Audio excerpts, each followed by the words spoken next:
The Wellington School of Music stood like a fortress of artistic excellence on the edge of the city's cultural district. Its stone walls and tall windows had witnessed the development of countless musical careers over its 100-year history. Inside those walls, talent was cultivated, refined, and occasionally discovered, though rarely in the way it would be this autumn. Dr. Vanessa Mitchell's heels clicked purposefully against the polished floor as she made her final rounds of the evening. At 52, she carried herself with the confident posture of someone who had spent decades at a piano bench and expected the world to adjust to her standards rather than the other way around. As head of piano studies, she took her responsibilities seriously, perhaps too seriously, according to some of her colleagues who found her rigidity off-putting. It was nearly 9 o'clock, well past the time when most faculty had gone home, but Dr. Mitchell often worked late. Tonight, she was finalizing her selections for the annual showcase, the school's most prestigious event where top students perform for donors, critics, and representatives from major orchestras and conservatories. A good performance could launch a career. A mediocre one could set a student back years. As she passed the practice rooms, a sound caught her attention. Someone was playing Chopin's Ballade No. 1 in G minor, playing it quite well, in fact. Dr. Mitchell paused, tilting her head slightly as she listened. The interpretation was unusual, more emotional than she typically encouraged in her students, with rubato that pushed the boundaries of classical restraint, yet somehow remained true to Chopin's intentions. Curious, she followed the sound. Most students had gone home by this hour. Perhaps one of her colleagues was practicing, but the faculty rarely used the student practice rooms. The door to practice room 7 was slightly ajar. Through the crack, Dr. Mitchell could see a woman seated at the Steinway grand piano, completely absorbed in the music. Her back was to the door, but Dr. Mitchell could tell immediately from her uniform that she wasn't a student or faculty member. She was wearing the gray outfit of the school's cleaning staff. Dr. Mitchell pushed the door open wider, irritation replacing her initial curiosity. The custodian was so engrossed in the music that she didn't notice she had company until Dr. Mitchell cleared her throat loudly. The woman's hands froze above the keys as she turned, her eyes widening with alarm. "What do you think you're doing?" Dr. Mitchell asked, her voice sharp with authority. The custodian, Maria Diaz according to her name, badged and immediately stood up from the bench, her face flushing. "I'm sorry," she said quickly, her accented English clear but hesitant. "I was cleaning in here and just—" "These instruments," Dr. Mitchell interrupted, gesturing to the piano, "are extremely valuable. They're for the use of our students and faculty only." She glanced pointedly at the abandoned cleaning cart in the corner. "You should stick to cleaning. The last thing we need is for someone without proper training to damage the action or the soundboard." Maria's flush deepened as she nodded, her eyes dropping to the floor. "Of course, I apologize. It won't happen again." Dr. Mitchell watched as the woman quickly gathered her cleaning supplies, noticing how she carefully closed the piano lid with a gentle touch that suggested she knew exactly how to handle the instrument. For a brief moment, she felt a twinge of something. Curiosity, perhaps about where this custodian had learned to play Chopin with such feeling. But the moment passed quickly, replaced by her usual concerns about schedule and protocol. "Please make sure you finish up soon. The building should be locked by 10, she said, her tone slightly less harsh but still dismissive. "Yes, Dr. Mitchell," Maria replied quietly. Dr. Mitchell turned and left, the incident already fading from her mind as she returned to thoughts of the upcoming showcase. She had 6 weeks to ensure her students were perfectly prepared, and the reputation of her department rested on their performances. Behind her, Maria stood motionless by the piano for a long moment before returning to her cleaning cart. Her hands, which moments ago had been bringing Chopin's complex emotions to life, now picked up a dusting cloth. She moved methodically around the room, erasing any evidence of her presence except for the cleanliness she left behind. When she finished with practice room 7, she moved on to the next, and the next after that, working her way down the corridor. In each room, she dusted the pianos with special care, sometimes allowing her fingers to hover just above the keys without touching them. feeling the phantom music that had become such a central absence in her life. By the time Maria finished her shift, the school was silent and empty. She gathered her personal belongings from the small break room assigned to the maintenance staff and headed out into the cool night air. The bus stop was 2 blocks away, and she hurried, knowing she couldn't afford to miss the 10:45 bus. It was the last one that would get her home before midnight. The apartment was dark when she unlocked the door, which meant her daughter Isabel was already asleep. Maria moved quietly through the small living room, pausing to straighten the stack of textbooks on the coffee table. At 17, Isabel was in her final year of high school, studying hard for the scholarships that would be her only path to college. In the kitchen, Maria found a note on the refrigerator. Dinner in the microwave. Love you, Mom. P.S. Mr. Grayson. Offered more tutoring hours if you're okay with me staying late on Thursdays. Maria smiled tiredly as she reheated the pasta Isabel had saved for her. Her daughter was thoughtful that way, always making sure there was something for Maria to eat when she came home from her evening job at the music school. The morning job at the local diner meant Maria was gone before Isabel woke up, and the evening custodial position meant she often returned home after her daughter was asleep. They passed like ships in the night during the week, their relationship maintained through notes, weekend conversations, and the deep, unspoken understanding that all these hours apart were an investment in Isabel's future. As she ate, Maria's mind drifted back to the piano she'd played earlier that evening. It had been foolish, she knew, to give in to the temptation. 2 months she'd worked at Wellington without incident, carefully maintaining her invisibility. 2 months of watching talented young people take for granted the opportunities she had lost. 2 months of dusting piano keys without playing them, of listening to faltering renditions of pieces she had once mastered, of silently correcting technical errors she could hear but had no right to address. Until tonight, when the empty practice room and the beautiful Steinway had proven too powerful a lure. Maria glanced at the small electronic keyboard pushed against the living room wall, a poor substitute for a real piano, but the best she could afford. She had bought it second-hand 5 years ago, when the ache of not playing had become too great to bear. Its unweighted keys and tinny sound couldn't capture the nuances of Chopin, but it allowed her to keep her fingers limber, to remember the pieces that had once been the center of her life. Before coming to America 15 years ago, Maria had been someone else entirely. In her home country, she had studied at the National Conservatory, a promising young pianist with a bright future ahead of her. But economic collapse and family responsibilities had intervened. Her father's illness, the failing family business, and then the unexpected pregnancy with Isabel had all conspired to redirect her path. Music became a luxury she couldn't afford. Immigration became a necessity rather than a choice. And gradually, the young woman who had once performed Rachmaninoff in concert halls adapted to a life of serving breakfast to hurried commuters and cleaning up after privileged music students. Maria rinsed her plate and left it in the dish rack to dry.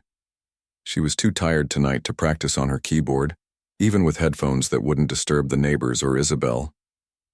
Besides, her fingers still tingled with the memory of the Steinway's action, the responsive touch that had brought Chopin's notes to life in a way her keyboard never could.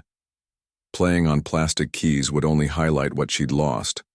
Instead, she checked on Isabel, gently pushing open her bedroom door to see her daughter's peaceful sleeping face, the worries of college applications and scholarship essays temporarily erased in slumber. This was why she worked 2 jobs. This was why she had set aside her own dreams, so that Isabel could pursue hers without the interruptions that had derailed Maria's path. As she prepared for bed, Maria made a firm resolution. She wouldn't touch the pianos at Wellington again. The job was too important, the risk too great. Dr. Mitchell's dismissive words echoed in her mind. You should stick to cleaning. The woman wasn't wrong. That was what Maria was paid to do.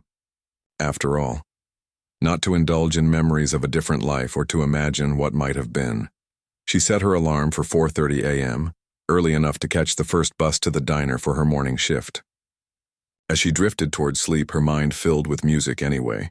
her fingers twitching slightly against the blanket as they traced the patterns of Chopin's ballade, remembering a time when those fingers had been destined for concert halls rather than cleaning supplies and serving trays. In her large, quiet home across town, Dr. Mitchell was also preparing for bed, reviewing her notes for tomorrow's advanced students. The encounter with the custodian had already faded from her mind. Just one small moment in a busy day, devoted to identifying and nurturing real musical talent. She had no way of knowing that in a few short weeks her understanding of what constituted real talent would be fundamentally challenged by the very woman she had so casually dismissed. The custodian who should have stuck to cleaning, but who had never stopped being a musician in her heart. 3 weeks passed, and Maria kept her promise to herself. Each evening, she cleaned the practice rooms with careful efficiency, dusting the pianos without lingering, polishing the wood without allowing her fingers to stray to the keys. The temptation remained, growing stronger rather than weaker with each passing day, but she resisted. The job at Wellington paid better than most custodial positions, and she couldn't risk losing it, especially now that Isabel was applying to colleges, each application requiring yet another fee. On Tuesdays and Thursdays, Maria's cleaning route took her past the main recital hall during Dr. Mitchell's master classes. Without meaning to, she found herself working more slowly on those evenings, emptying trash bins with deliberate care so she could listen to the music and instruction. Dr. Mitchell's comments to her students were precise and often harsh, but Maria had to admit the woman knew her craft. Still, there were times when Maria silently disagreed with the professor's interpretation, moments when she felt the students were being pushed toward technical perfection at the expense of emotional authenticity. No, Lily. The arpeggios, in measures 47 through 52, need absolute precision. You're letting expressiveness interfere with clarity. Dr. Mitchell's voice carried into the hallway where Maria was cleaning. Chopin requires discipline, not just feeling. Maria paused, mop in hand, as she listened to the young student try again. Lily Chen was clearly the star pupil, a 17-year-old prodigy being groomed for major competitions. Her technique was impressive, but to Maria's ear something was missing in her playing, a depth that couldn't be taught, that came only from living and sometimes suffering. Better, Dr. Mitchell said after Lily's second attempt. Remember, the showcase is only 5 weeks away. This piece needs to be flawless by then. Maria continued mopping, moving further down the hallway before Dr. Mitchell could emerge and find her lingering. As she worked, she hummed softly to herself, her version of how the Chopin piece should flow, with rubato that breathed like a living thing rather than the metronomic precision Dr. Mitchell seemed to prefer. That's more how Chopin should sound if you ask me, said a voice behind her. Maria turned quickly to find a young man watching her with interest. She recognized him as Professor Garcia, one of the newer faculty members who taught music composition.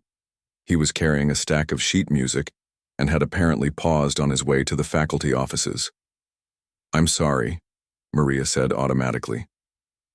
"I didn't mean to disturb anyone."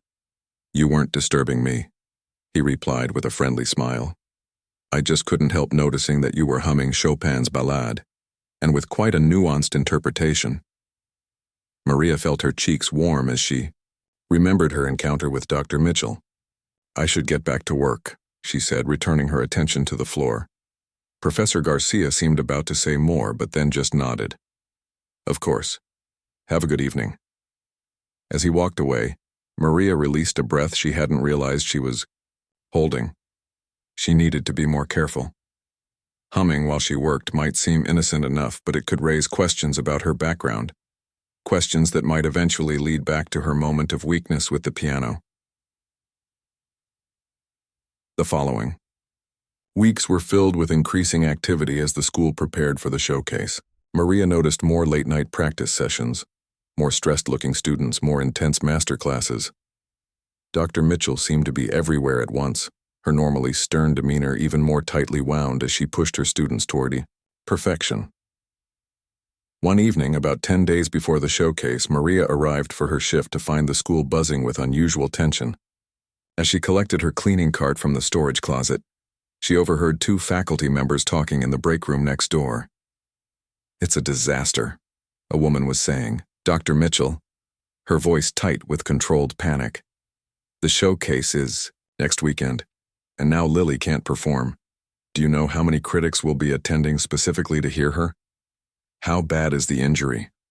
asked a male voice that Maria recognized as Professor Garcia's. "Bad enough. The doctor says absolutely. No playing for at least 3 weeks. Tendinitis in her right wrist apparently from over-practicing." Dr. Mitchell's voice held a mixture of frustration and concern. "I've been telling her to take proper breaks, but you know how these ambitious students can be." "What about her piece? For the showcase? Can another student step in?" "That's the problem. She was playing the Chopin Ballade in G minor. None of my other advanced students have prepared it this semester, and it's far too complex to learn properly in a week. Could you substitute a different piece? Have one of the other students play something they've already mastered?" A heavy sigh from Dr. Mitchell. "I suppose that's our only option, but it's far from ideal. The program has already been printed, and the Chopin was meant to be the highlight of the evening. It's a signature piece for our department." Maria continued gathering her supplies, her mind racing. The Chopin Ballade, the very piece she had been playing when Dr. Mitchell caught her, the piece she had performed dozens of times in another life, another country. The piece that still lived in her fingers despite everything. She pushed the thought away. It was absurd to even consider.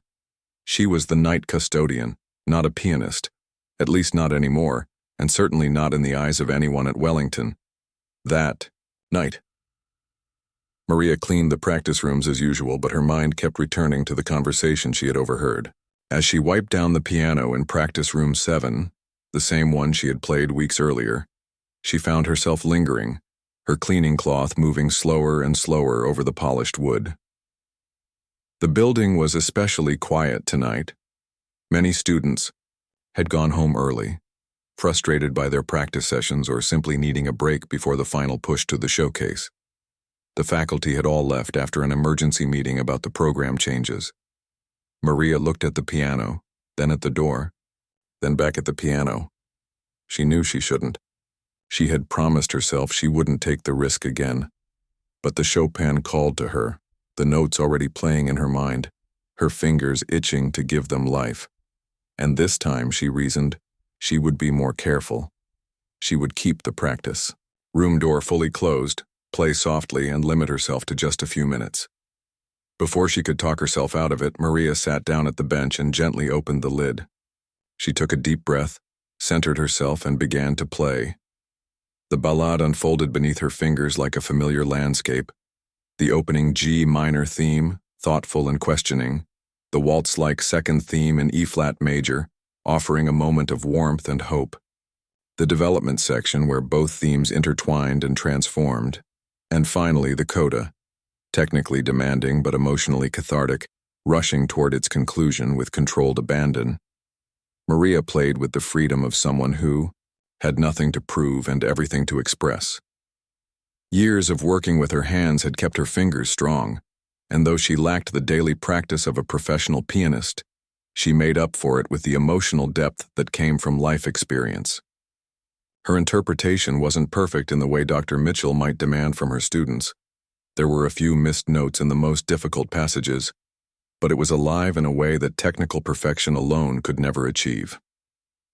So absorbed was she in the music that Maria didn't notice the practice room door opening slightly, didn't see Professor Garcia standing there, his expression changing from curiosity to astonishment as he listened.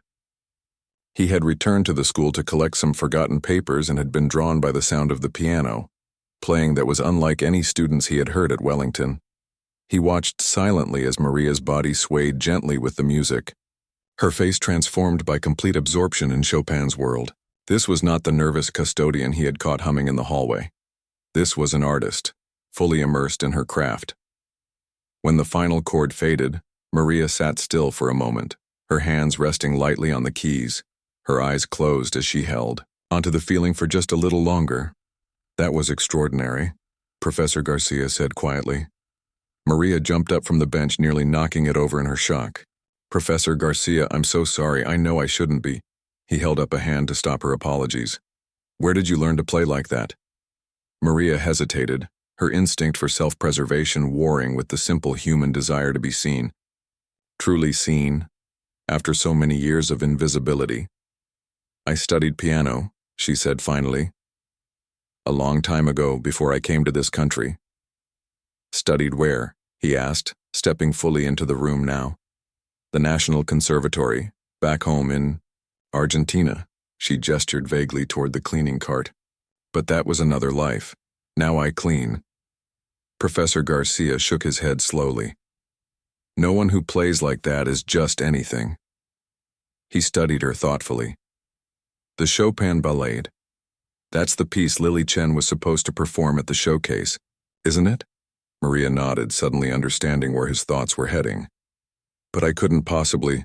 Why not? He asked simply. I'm the custodian, she replied, as if that explained everything, and in a way it did. The social gulf between cleaning staff and faculty at a prestigious institution like Wellington was vast and rarely bridged. You're also clearly a trained pianist, he countered, one who plays with more heart than many of our students. Maria shook her head. Dr. Mitchell would never allow it. She already caught me playing once and told me to stick to cleaning. Something flickered in Professor Garcia's eyes. Surprise, then determination. Did she actually hear you play? No, Maria admitted. She interrupted me almost immediately. Then she doesn't know what I just heard. He made a decision. Play it again. The whole piece from the beginning. Why? Because tomorrow morning, I'm going to suggest to Dr. Mitchell that you might be the solution to her showcase problem, and I need to be absolutely certain of what I heard. Maria stared at him, torn between hope and terror at the very idea. To play in public again after all these years. To face Dr. Mitchell not as a custodian, but as a musician. The thought was both thrilling and terrifying. Please, Professor Garcia said. I wouldn't suggest this if I didn't believe you could do it. Slowly, Maria sat back down at the piano. She flexed her hands, took a deep breath, and began to play once more. This time, knowing she had an audience, a professional, critical audience, she felt some of her old performance nerves return. But as the music progressed, she surrendered to it again, letting Chopin speak through her fingers, her technique serving the emotional truth of the piece rather than the other way around. When she finished, Professor Garcia was silent for a long moment. Tomorrow, he said finally. 10 o'clock in the recital hall. I'll make sure Dr. Mitchell is there. He smiled at her stunned expression. I think it's time someone reminded the Wellington School of Music what music is really about. After he left, Maria sat alone in the practice room, her heart pounding with a mixture of fear and long-dormant excitement. Tomorrow could change everything, or it could be a humiliating disaster. Either way, the careful invisibility she had maintained for years was about to end. She closed the piano lid gently and returned to her cleaning cart. There were still rooms to be done, floors to be mopped, trash to be collected. But as she worked through her remaining tasks, her mind was filled with music, and with the terrifying, exhilarating possibility of being seen, truly seen, for the first time in 15 years. Maria barely slept that night. Her mind kept replaying the conversation with Professor Garcia, imagining scenarios for the next day, most of them ending in humiliation. By the time her alarm went off at 4:30 a.m., she had convinced herself that the whole idea was absurd. She was a custodian, not a concert pianist. She hadn't performed publicly in 15 years. Her hands were roughened from cleaning chemicals and diner work, not maintained with the careful regimen of a professional musician. Yet as she went through her morning shift at the diner, mechanically pouring coffee and serving breakfast to the regular customers, a stubborn flame of hope refused to be extinguished. What if this was her chance? Not to reclaim her old dreams exactly, but to be recognized as more than just the invisible person who cleaned up after others. You okay, Maria? Asked Joe, the short order cook, as she stared blankly at an order ticket. That's the second time you've asked me for scrambled eggs when the ticket says over easy. Sorry, she said, shaking herself back to the present. Didn't sleep well. Isabel keeping you up with college application stress? Joe knew about her daughter's ambitions. Everyone at the diner did. Maria's pride in Isabel was one of the few personal things she shared with her coworkers. Something like that, she replied, unwilling to explain the real reason for her distraction. It felt too fragile to discuss, too likely to shatter under the weight of spoken words. When her shift ended at 9, Maria hurried home to change. She had just enough time to shower and put on her best outfit, a simple navy blue dress she wore for parent-teacher conferences and special occasions. It wasn't fancy enough for a performance, but it was the best she had, and certainly more appropriate than her work uniforms. As she caught the bus to Wellington, Maria's anxiety mounted. What if Professor Garcia had changed his mind? What if Dr. Mitchell refused to even listen to her play? What if she froze under pressure and couldn't perform the way she had last night? The school looked different in the morning light. More imposing, more official. Maria hesitated at the main entrance, unused to coming through the front doors rather than the staff entrance at the back. Taking a deep breath, she pushed through and made her way to the recital hall. Through the partially open doors, she could hear voices. Dr. Mitchell's crisp tones dominating the conversation.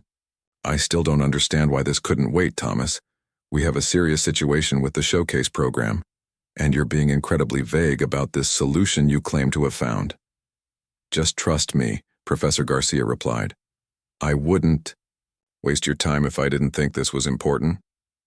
Fine, but this better be worth. Dr. Mitchell broke off as Maria entered the recital hall. Her eyebrows rose in surprise, then drew together in confusion. Mrs. Diaz, are you looking for someone? Maria's throat went dry. Dr. Mitchell clearly didn't connect her presence with Professor Garcia's mysterious solution. Before she could respond, Professor Garcia stepped forward.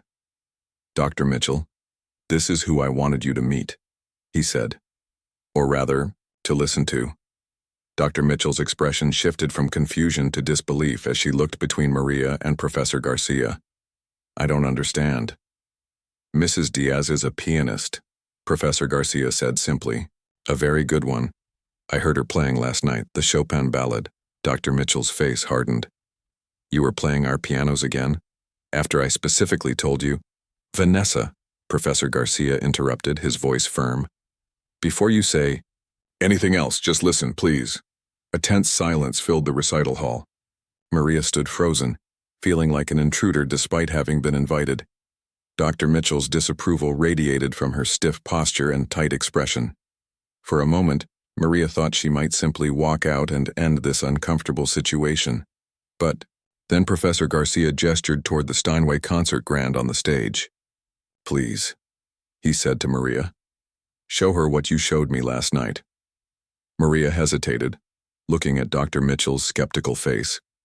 The older woman clearly expected disappointment, perhaps even anticipated the satisfaction of being proven right about the custodian who should stick to cleaning.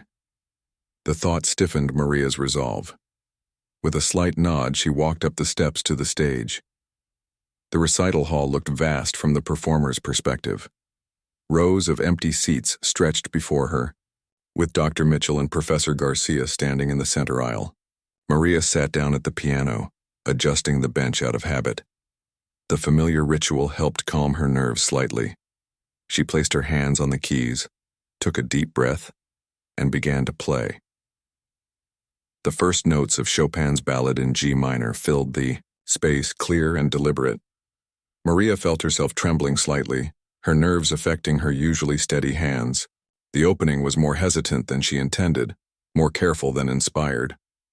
Dr. Mitchell's expression remained unchanged, politely attentive but unimpressed. Maria could almost hear her thoughts. Decent amateur playing, perhaps, but nothing special. Certainly nothing worth interrupting her busy morning. But as Maria continued, something began to shift. The music itself seemed to steady her, to remind her body of what it knew so deeply. By the time she reached the waltz-like second theme, her technical skill had emerged from beneath the initial nervousness. Her fingers found their confidence, her shoulders relaxed, and the music began to flow more naturally. Dr. Mitchell's expression, changed subtly. The polite mask slipped, replaced by professional interest as she recognized the technical proficiency on display. She moved closer to the stage, her eyes now focused intently on Maria's hands. It was in the development section, where Chopin begins to interweave his themes in increasingly complex patterns, that Maria fully surrendered to the music. Her body swayed slightly with the emotional currents of the piece, her face reflecting the changing moods, pensive, hopeful, passionate, determined. She was no longer the custodian playing for the intimidating Dr. Mitchell. She was simply a musician, speaking through Chopin's language of notes and rhythms. When she reached the coda, that breathtaking cascade toward the final dramatic statement, Maria played with the abandonment of someone who had nothing to lose and everything to express. Her technique wasn't flawless. Years without proper practice had left small gaps in her technical armor. But the emotional truth of her playing transcended these minor imperfections, creating something that was fully alive rather than merely correct. The final chords resonated through the recital hall, powerful and conclusive. Then silence. Maria sat still, her hands resting on the keys, reluctant to break the moment. She didn't look up, didn't want to see whatever judgment might be written on Dr. Mitchell's face. "Where did you study?" Dr. Mitchell's voice was quiet, but clear in the silent hall. There was no dismissiveness in her tone now, no assumption of superiority, just genuine curiosity. Maria finally looked up. "The National Conservatory in Buenos Aires. I completed 3 years before." She trailed off, unsure how to summarize the complex circumstances that had derailed her musical career. "Before what?" Dr. Mitchell pressed, moving to the edge of the stage. "Before life took a different turn," Maria said simply. "Family needs, economic problems in my country, then immigration, a new language, new challenges." She gestured vaguely at herself. "And eventually this life instead of that one." Dr. Mitchell was silent for a moment, studying Maria with new eyes. "And you've maintained this level of playing while working here and elsewhere?" "Not this level," Maria admitted. "I'm rusty, out of practice. There's an electronic keyboard in my apartment, but it's not the same as a real piano, and there's little time between jobs and taking care of my daughter." "Yet you just played one of the most challenging pieces in the romantic repertoire," Dr. Mitchell observed. "With some technical flaws, yes, but with more genuine understanding than many conservatory graduates achieve." Maria didn't know how to respond to this unexpected assessment. She looked toward Professor Garcia, who was watching with a satisfied expression. "I told you she was good," he said to Dr. Mitchell. "Good isn't the word," Dr. Mitchell replied, still looking at Maria. "There's something here that can't be taught." She seemed to be talking almost to herself now. The technical issues could be addressed with practice, but that musical instinct— She shook her head slightly as if recalibrating her thoughts. "Mrs. Diaz," she said more formally, "would you be willing to play this piece for our showcase next weekend?" The question hung in the air, almost unbelievable. Maria stared at Dr. Mitchell, trying to process what she was being asked. "You want me to perform? In the showcase?" Her voice sounded strange to her own ears. "That's what I'm asking, yes." Dr. Mitchell's tone was matter-of-fact, as if she hadn't just proposed something that would completely upend the careful boundaries of Maria's life. "Our featured student can no longer perform, and we need someone who can play this piece. You clearly can." Maria's mind raced with practical concerns. "But I would need to properly practice on a real piano. And there's my work schedule. And we can arrange practice time," Professor Garcia interjected. "And perhaps some schedule adjustments could be made." He looked questioningly at Dr. Mitchell. "I'll speak to the administration," Dr. Mitchell said with a decisive nod. "If you're willing to do this, Mrs. Diaz, we'll make the necessary arrangements." Maria looked between the two professors, still stunned by this turn of events. I need to think about it," she said finally. "It's been so long since I performed publicly." "Of course," Dr. Mitchell replied. "But we'll need your decision by tomorrow. The showcase is only 9 days away and there would be much to prepare. As Maria gathered her things to leave, still in a state of shock, Dr. Mitchell added something unexpected. And Mrs. Diaz? I owe you an apology. I made assumptions about you based on your position here. I was wrong to do so. The words seemed to cost her some effort, but they were sincere. Maria nodded, accepting the apology without comment. As she walked toward the door, Professor Garcia fell into step beside her. You surprised her, he said quietly. That doesn't happen often. I surprised myself, Maria admitted. I didn't think I could still play like that. Will you accept the offer? Maria paused at the door, looking back at the stage where the piano waited, suddenly representing possibilities she had long ago forced herself to forget. I don't know, she said honestly. It would change things. Sometimes things need to change, he replied with a gentle smile. Think about it, but not too long. As Maria left the building, stepping into the bright mid-morning sunshine, her mind was a storm of conflicting thoughts and emotions. Fear competed with excitement, practical concerns with long-buried dreams. What would Isabel think? How would she manage the rehearsal schedule alongside her jobs? What would it feel like to be on stage again? To be seen as a musician, rather, than just someone who cleaned up after the real musicians? She had until tomorrow to decide. Until tomorrow to choose between the safety of invisibility and the terrifying, exhilarating possibility of being truly seen.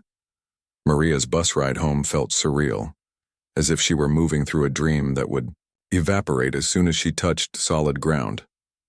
The confident woman who had played Chopin for Dr. Mitchell seemed like a stranger, someone she had briefly channeled rather than actually been. The apartment was empty when she arrived. Isabel was at school, probably in AP Calculus right now, focusing on her own future.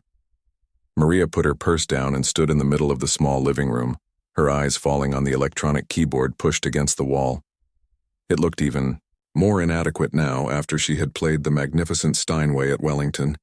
She sat on the edge of the sofa, suddenly overwhelmed by the decision facing her. Playing in the showcase would mean stepping into a spotlight she had carefully avoided for years. It would mean exposing herself, not just as a musician, but as someone who had dreams beyond her current circumstances. What would Isabel think? Would she be proud? Embarrassed? Would she see her mother's return to music as an inspiration or a distraction from their carefully planned path? Maria picked up her phone and called the diner. Joe? It's Maria. I need to ask a favor. She explained the situation as briefly as possible, that she had been offered a special opportunity at the music school, something that might require adjusting her schedule for the next week and a half. You play piano? Joe sounded genuinely surprised. How come you never mentioned that? It was a long time ago, Maria replied, realizing how few people knew this part of her history. I never thought it would matter here. Well, I'll be damned, Joe said with a chuckle. Our Maria, the secret pianist. Look, don't worry about your shifts. We'll figure something out. This sounds important. One hurdle cleared. Next, Maria called her supervisor at Wellington. Mrs. Rodriguez, this is Maria Diaz. She took a deep breath. Something unusual has happened. Dr. Mitchell has asked me to perform in the school showcase next weekend. There was a pause on the other end of the line. Perform? You mean play music? Yes. I studied piano before I came to this country. It felt strange saying these words to her supervisor, acknowledging a part of herself she had kept separate from her work identity. I see. Mrs. Rodriguez sounded confused but not unkind. And Dr. Mitchell specifically requested this? Yes. She's going to speak with administration about it, but I wanted to let you know directly. It might affect my work schedule for the next week. After a moment of consideration, Mrs. Rodriguez responded, If Dr. Mitchell has approved this, then we'll support it. Your evening shifts can be covered temporarily. Just keep me informed about the arrangements.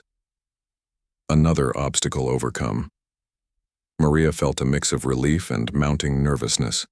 The practical barriers were falling away, leaving her with no excuses, only the decision itself. She made a simple lunch and ate without tasting it, her mind racing ahead to all the possible outcomes. By the time she heard Isabel's key in the lock, she still hadn't reached a clear conclusion. "Mom?" Isabel called out in surprise as she entered the apartment. "What are you doing home? Are you sick?" Maria looked at her daughter. This remarkable, young woman who had been the center of her life for 17 years. Isabel had her mother's dark eyes and determined chin, but her quick smile came from her father, a man who had stepped out of their lives shortly after Isabel was born. "I'm not sick," Maria said, "but something happened today, something unexpected."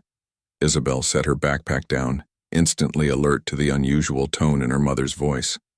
"What's wrong?" "Nothing's wrong," Maria assured her. "It's just complicated." She gestured for Isabel to sit. "Do you remember I told you that I used to study music back in Argentina? The piano, right? Before you came here." Isabel settled on the sofa beside her mother. "You don't talk about it much." "No, I don't." Maria took a deep breath. "Today, the head of piano studies at Wellington heard me play. She's asked me to perform in the school's showcase next weekend." Isabel's eyes widened. "Perform? Like on stage?" Maria nodded. "Their star student injured her wrist and can't play. They need someone who knows the piece." "That's... wow." Isabel seemed to be processing this unexpected information. "I didn't know you still played. I mean, I see the keyboard there, but I thought it was just for fun sometimes." "It was. Is." Maria gestured vaguely. "I was caught playing one of the school pianos after hours. It was foolish, but I couldn't resist." A slow smile spread across Isabel's face. "Mom, that's amazing. Of course you have to do it." "It's not that simple," Maria said, though her daughter's immediate enthusiasm warmed her heart. "I would need to practice every day until the showcase. My work schedule would change temporarily. And it's been so long since I performed publicly. I'm not sure I'm ready for that kind of pressure." Isabel took her mother's hands, noticing as if for the first time the calluses and slight roughness from years of work. "Mom, you've put your life on hold for me for 17 years. You worked 2 jobs so I can have opportunities you didn't. If this is a chance for you to do something you love, even just once, how can you not take it?" Tears pricked at Maria's eyes, unexpected and unwelcome. "I never wanted you to feel responsible for my choices," she said softly. "I don't," Isabel replied firmly. "But I'm not a child anymore. I can see the sacrifices you've made, and I think it's time you did something for yourself." For wisdom in her daughter's young face made Maria's heart swell with pride and a bittersweet ache. When had this child grown so insightful, so mature? "Besides," Isabel added with a grin, "I want to see my mom show all those fancy music school people what real talent looks like." Maria laughed, wiping away a tear. "I'm terribly out of practice." "So practice," Isabel said simply. "I can make dinner this week. I can do more around the apartment. Whatever you need." The decision crystallized in that moment, not just from Isabel's enthusiastic support, but from the realization that showing her daughter the courage to pursue a passion, even briefly, even after years of setting it aside, might be as important as all the practical support she had provided. "Okay," Maria said, squeezing her daughter's hands. "I'll do it." The next morning, Maria arrived at Wellington at the time Dr. Mitchell had specified in her message. She had called the evening before to accept the offer, receiving in return a detailed schedule for the coming week.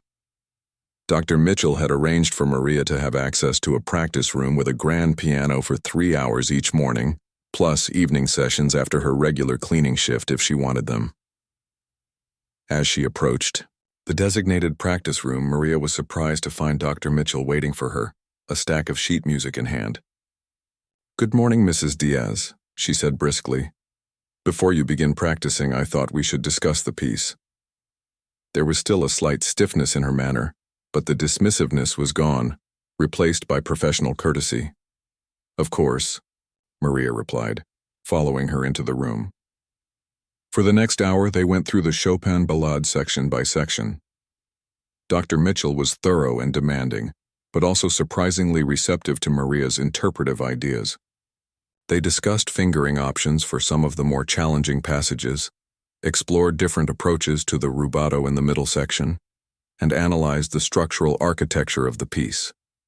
"Your technical foundation is solid," Dr. Mitchell observed, "though naturally a bit rusty from disuse, but your musical instincts—" She paused, seeming to search for the right words. "They're remarkably authentic. You understand Chopin's language in a way that can't be taught." Coming from Dr. Mitchell, this was high praise indeed.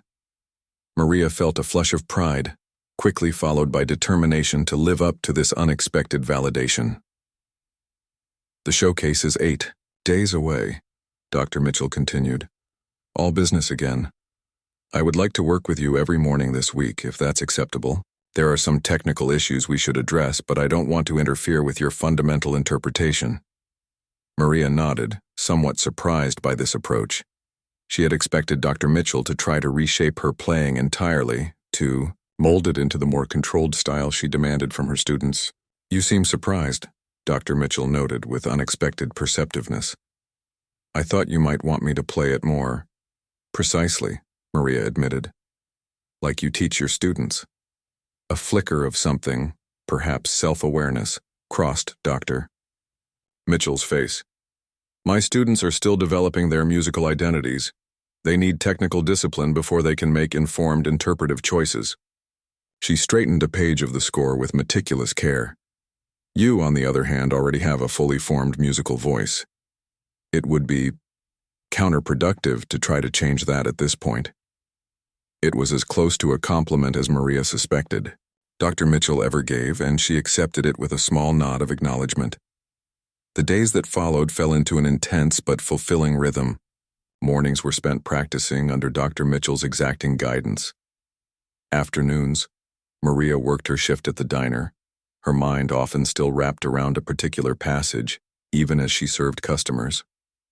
Evenings were now dedicated to more practice rather than cleaning duties, thanks to the temporary schedule adjustment Mrs. Rodriguez had arranged. By the 4th day, Maria's hands were aching in a way they hadn't in years. Not the harsh pain of dishwater and cleaning chemicals, but the deep, satisfying ache of muscles being asked to perform at their highest level. She soaked them in warm water each night, massaged them carefully, and returned to the piano each morning with growing confidence. Dr. Mitchell proved to be a demanding but insightful coach. She pushed Maria hard, particularly on the technical challenges of the coda, but she also listened when Maria explained why she shaped certain phrases the way she did. Gradually, a mutual respect developed between them, not friendship exactly, but a professional recognition of each other's capabilities. "You could have had a significant career," Dr. Mitchell remarked during their 6th session, after Maria had played through the entire piece with only minor hesitations. It wasn't asked as a question, but Maria heard the implicit curiosity. "Perhaps," she acknowledged, "but life offers many paths, not all of them chosen." Dr. Mitchell studied her thoughtfully. "Do you regret it? The path not taken?" Maria considered the question seriously. "Sometimes," she admitted. "When I hear beautiful music, when I clean practice rooms where young people are being given the opportunities I didn't have." She paused. "But then I think of my daughter and everything we've built together, and I can't regret the choices that brought her into my life." Dr. Mitchell nodded slowly, and Maria had the sense that the older woman was reassessing some of her own assumptions, not just about Maria, but perhaps about life's priorities more generally. As the showcase approached, word spread through Wellington about the custodian who would be performing. Maria noticed the changed way people looked at her in the hallways. Students who had never acknowledged her existence now smiled or nodded in greeting. Faculty members introduced themselves as if meeting her for the first time, though she had been cleaning their offices for months. It was strange being suddenly visible after so long in the background. Some of the attention was kind and genuine. Some was merely curious or even skeptical. Maria tried to focus only on the music, on the private joy of reconnecting with the part of herself that had been dormant for so long. The day before the showcase, Dr. Mitchell arranged for Maria to practice on the actual concert grand she would be using in the performance. The recital hall was empty except for the two of them as Maria played through the ballade one final time. When she finished, Dr. Mitchell was silent for a moment. Then she said something unexpected. "Thank you." Maria looked up in surprise. "For what?" "For reminding me of something I had forgotten," Dr. Mitchell replied. "That music isn't just about perfect technique or prestigious training. It's about having something genuine to express." She gathered her notes and stood. "Get some rest tonight, Mrs. Diaz. Tomorrow will be challenging, but I believe you're ready." As Maria watched her leave, she realized that in this unusual, unplanned journey over the past week, something had shifted, not just in how others saw her, but in how she saw herself. Whatever happened at tomorrow's showcase, she had already reclaimed a piece of her identity that had been set aside for too long. She played one more chord, letting it resonate through the empty hall before closing the piano lid and heading home to prepare for the most important performance of her life. The morning of the showcase arrived with golden autumn sunshine streaming through Maria's bedroom window. She had slept surprisingly well, exhaustion from the intense week of preparation overriding her performance anxiety. She lay still for a moment, listening to the sounds of Isabel moving around the kitchen, the familiar clatter of breakfast preparations that usually she would be handling. Today was different. Today, everything was different. Maria dressed carefully in the one truly formal outfit she owned, a simple black dress she had purchased years ago for a cousin's wedding and rarely had occasion to wear. It wasn't as elegant as what the other performers would likely be wearing, but it was dignified and appropriate. Isabel had insisted on taking it to be professionally pressed yesterday, a small luxury that brought tears to Maria's eyes. When she emerged from her bedroom, Isabel looked up from the stove where she was making scrambled eggs. "Mom, you look beautiful," she said sincerely.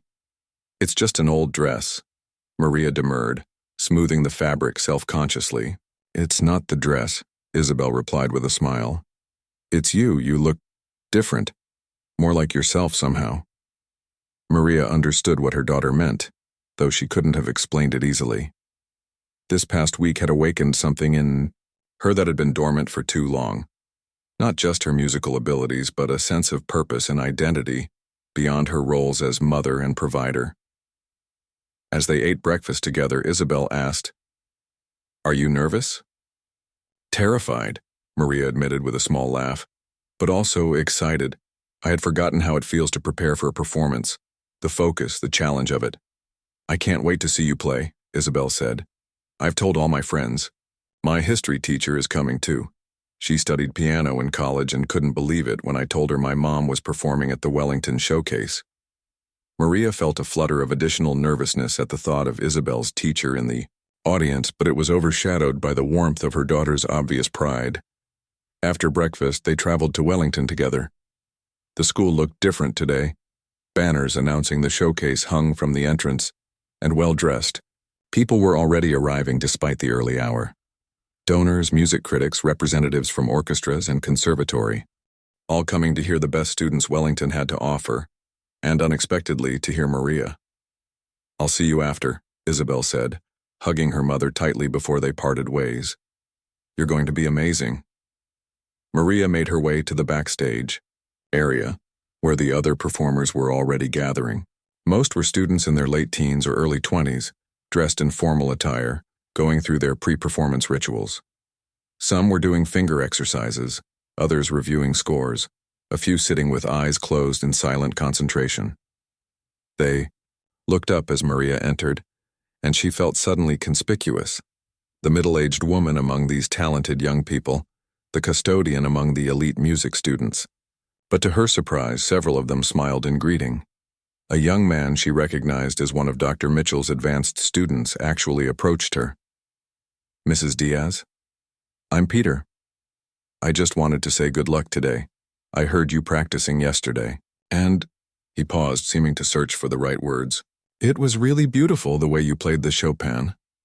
"Thank you," Maria replied, touched by the unexpected kindness. "Good luck to you too." More students came over to introduce themselves, some admitting they had been skeptical when they first heard the custodian would be performing. but had changed their minds after overhearing her practice sessions. Their genuine warmth helped ease Maria's nervousness slightly, reminding her that musicians, regardless of their background or training, shared a common language. Dr. Mitchell appeared, clipboard in hand, her usual commanding presence somehow heightened by the formal black suit she wore. "Everyone is here." "Good." Her eyes swept over the assembled performers before landing on Maria. "Mrs. Diaz, a word?" Maria followed her to a quiet corner, bracing herself for last-minute instructions, or perhaps a warning about nerves. Instead, Dr. Mitchell surprised her. "I wanted to thank you," she said, her voice lower than usual, almost intimate. "Thank me?"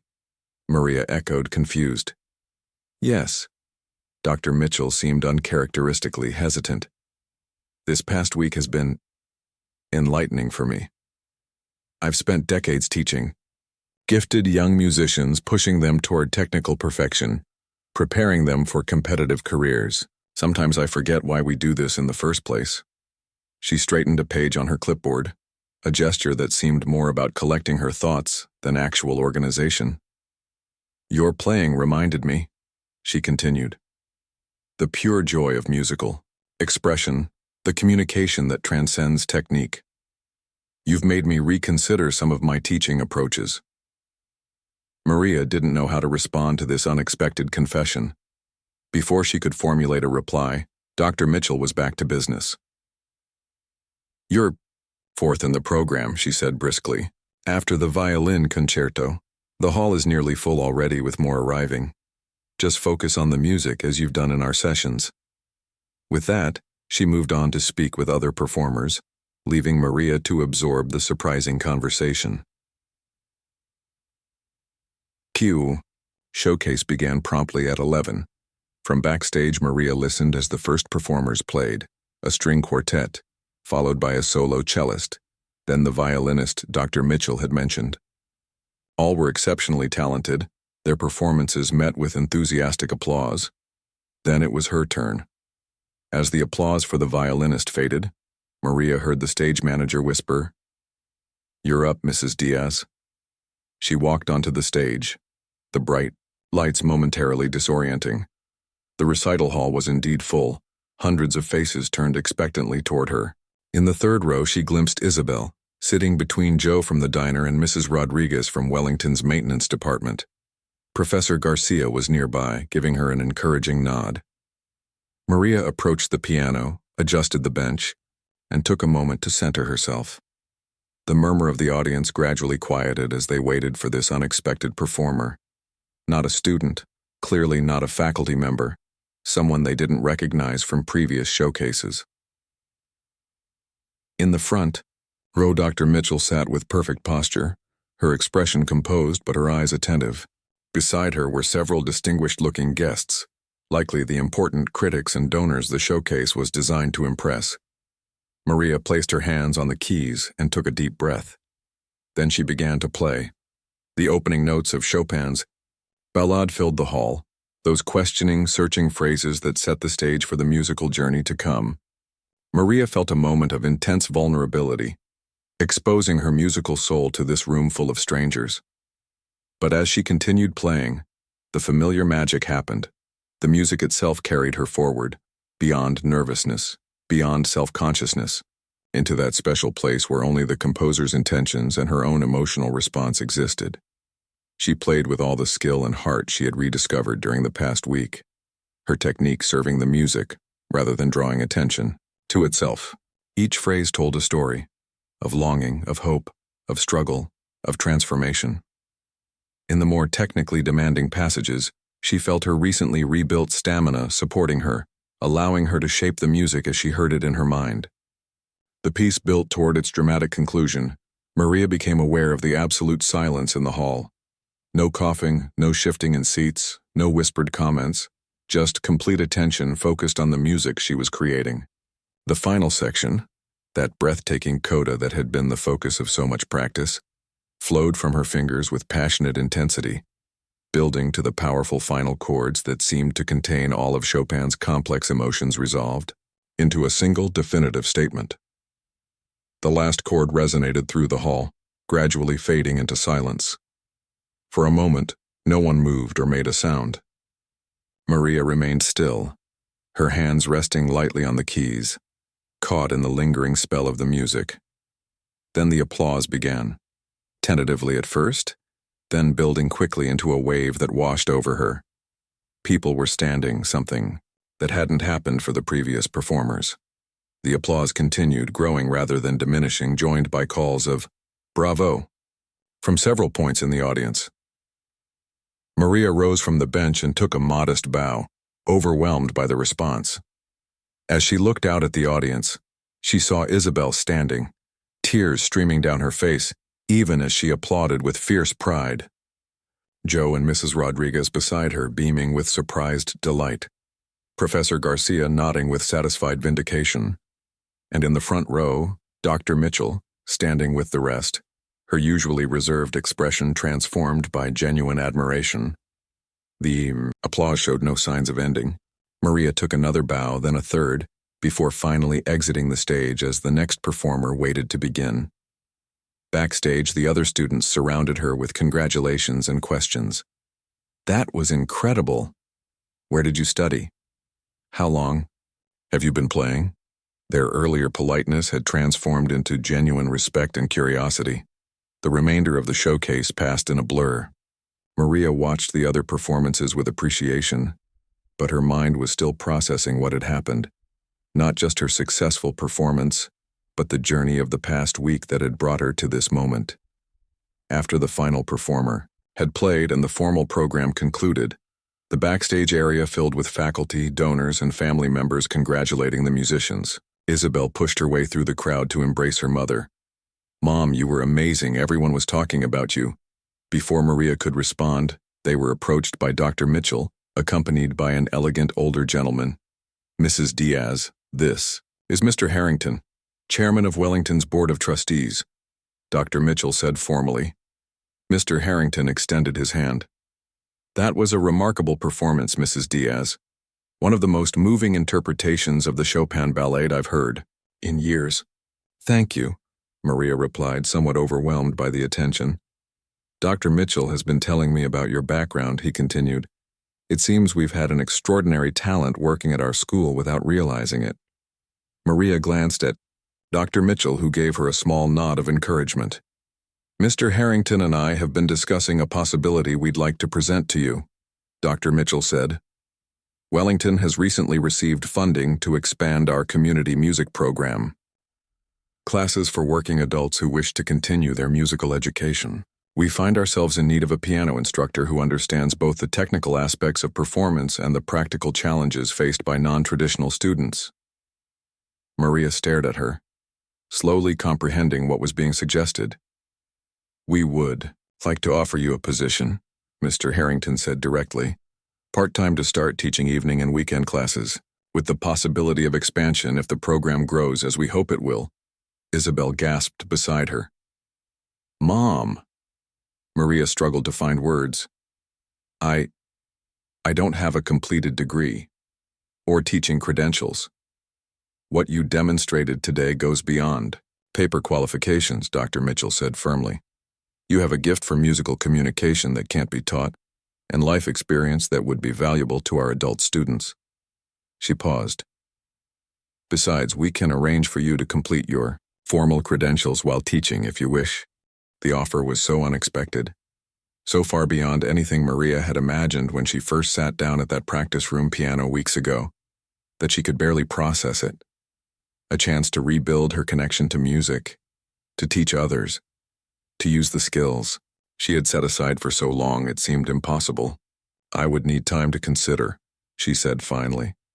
"This would be a significant change." "Of course," Mr. Harrington nodded. "Dr. Mitchell has all the details. Please take some time to think it over."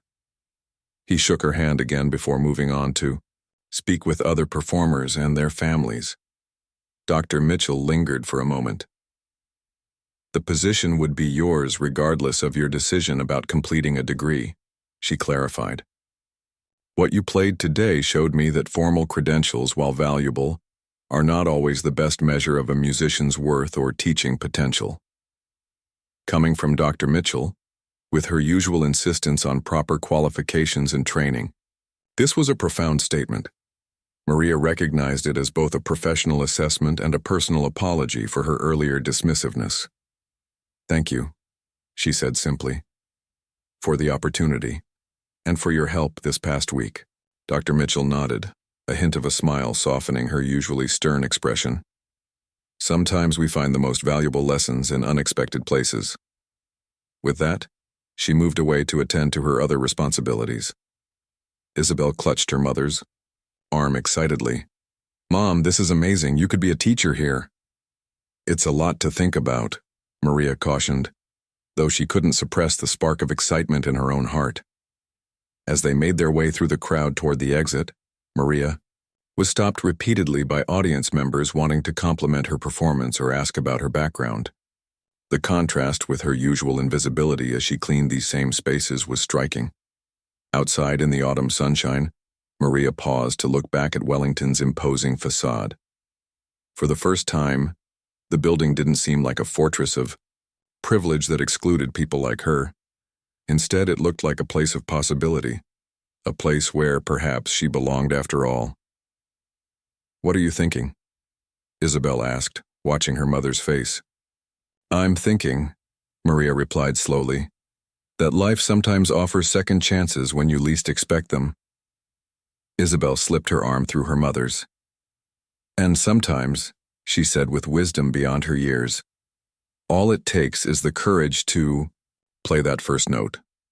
Together they walked away from Wellington, heading toward home, and toward a future that suddenly contained new and unexpected music.